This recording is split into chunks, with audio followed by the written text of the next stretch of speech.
Hi, I'm Mrs. Hummer at PES Science Lab, and today I will be reading Chapter 3 of The World According to Humphrey. Chapter 3, The Two Faces of Mrs. Brisbane. That week was busy, but I had learned a lot. I learned all the capitals of the United States. I didn't say I remembered them all, but I learned them all. I learned about how water changes from solid to liquid to gas. I learned how to subtract fractions. I learned something else. Something very weird. There are two Mrs. Brisbanes. And I thought one Mrs. Brisbane was one too many. The first Mrs. Brisbane is a good teacher, just like Aldo said. She's better than Ms. Mack was at getting AJ to lower his voice. She's better at getting Heidi to raise her hand before she blurts something out loud. Of course, nobody could get Speak Up Saya to raise her hand or to blurt anything out loud. Saya is so quiet and gentle, she never gives an answer. If the teacher calls on her, she stares down at her desk without saying a word. But when it's Saya's turn to clean my cage and feed me, she holds me in her hands so gently. I feel like I'm floating on a cloud. "Hello, Humphrey," she whispers. "Your fur is so beautiful." I always feel calmer when Saya holds me. She's so nice. I wish Mrs. Brisbane would leave her alone. Ms. Mack hardly ever called on Saya once she realized how shy she was. But Mrs. Brisbane calls on her all the time. She won't leave her alone. "Saya, speak up, please. I know you know the answer," she'd say, while Saya stared at the top of her desk as if she were watching a TV show down there. But I was shocked when Mrs. Brisbane got annoyed with Saya, sweet, shy Saya, and said, "You will stay in during recess." Saya still stared down without moving a muscle. But a minute later, I saw something wet drop from Saya's eye to the tabletop. I hated Mrs. Brisbane. Of course, I don't go out to recess. In fact, I'm glad, since it's a great time to catch up on my sleep. So I was there when Mrs. Brisbane talked to Saya, and I was all ready to squeak up on her behalf if necessary. Mrs. Brisbane brought a stack of papers to the table and sat down across from Saya. "Saya, you think I'm being mean to you, don't you?" Saya slowly shook her head no.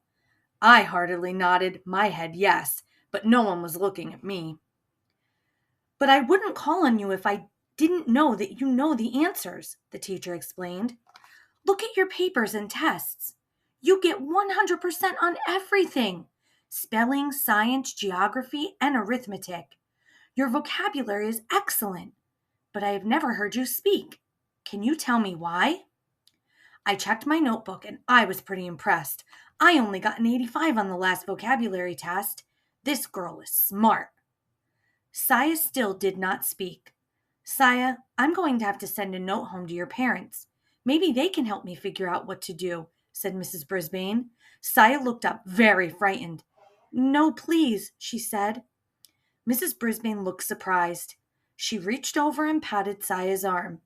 "I won't send a note now, if you'll promise to try." Saya looked back down at the desk and nodded. "I'll tell you what. I won't call on you if you promise that sometime within the next week you'll raise your hand on your own and answer a question. Is that a deal?" Saya nodded, very slowly this time. "You have to say it," Mrs. Brisbane told her. "Deal," Saya whispered. "Terrific," said Mrs. Brisbane, smiling. "Now, how would you like to erase the board for me?" Saya jumped up and hurried to the board.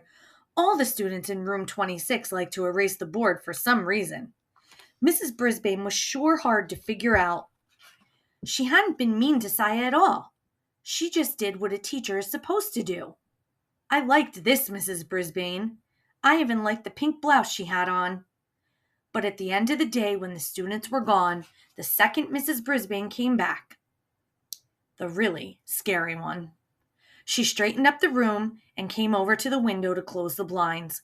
I could only hope that Aldo would open them for me later. She looked down and saw the table around me was messy. The bag of shavings used for my bedding had torn, and bits of litter were scattered all over the table. Garth had done the cleaning and left the lid off my treats box. The whole table looked untidy. Good grief, said Mrs. Brisbane in a very unhappy voice. I decided to take a spin on my wheel. Usually that cheers people up, but not Mrs. Brisbane. She started to clean the table, getting paper towels and cleaning spray, and muttering to herself the whole time. Not my job, she grumbled. These children are not responsible. All I need is somebody else to take care of. Some rodent. Nobody says rodent quite the way Mrs. Brisbane does. Then she looked down at me with angry eyes and said, You are a troublemaker, and somehow I'm going to get rid of you. Then she grabbed her purse and her papers and stormed out of room 26. For once, I didn't mind being left alone. I didn't even mind the tick, tick, tick of the clock. I was glad the second Mrs. Brisbane was gone. I was worried about what she'd said, but I kept my mind occupied by practicing my vocabulary words until the light was completely gone. If Saya got 100% correct, why couldn't I? Then I sat and waited. Suddenly, bright lights blinded my eyes at the door as the door swung open and a familiar voice roared, Never fear, Aldo's here. Aldo rolled his cart over to my cage and put his face right down next to mine. How's it going, Humphrey? He asked. I tried squeaking out my story, but Aldo didn't quite care or catch what I was saying. Whoa, pal, something's got your tail in a tizzy. Well, this should cheer you up. Aldo reached into a brown paper bag, pulled something out, and dangled it in front of my cage. Something to gnaw on, little buddy, he said, opening the door. Joy, joy, joy, a tiny dog biscuit.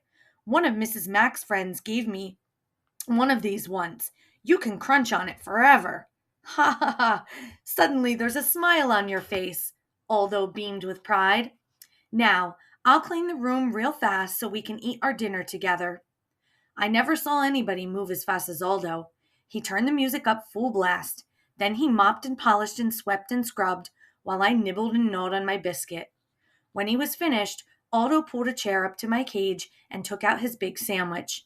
You know, Humphrey, some folks might think I'm crazy talking to a hamster, but you're better company than a lot of people I know. Here, have a nice salad. It's good for you. He tore off a tiny piece of lettuce and pushed it through the wires of my cage. Thank you, I squeaked. You're welcome, said Aldo. So, what were we talking about last night? Oh, yeah, loneliness.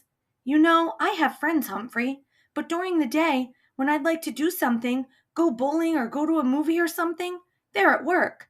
And when they want to do something, I'm at work. Of course, there's the weekend, but I usually see my family, you know. My brother and his family, my nieces and nephews. I got a big family. Suddenly, Aldo bopped to the side of his head with the palm of his hand. Whoa, Humphrey, I never told you. My nephew, he's in your class. Richie Rinaldi. He sits over there. He pointed to the far side of the room. He always has the neatest desk in the class. He better, or he'll hear it from his uncle. Do you know him?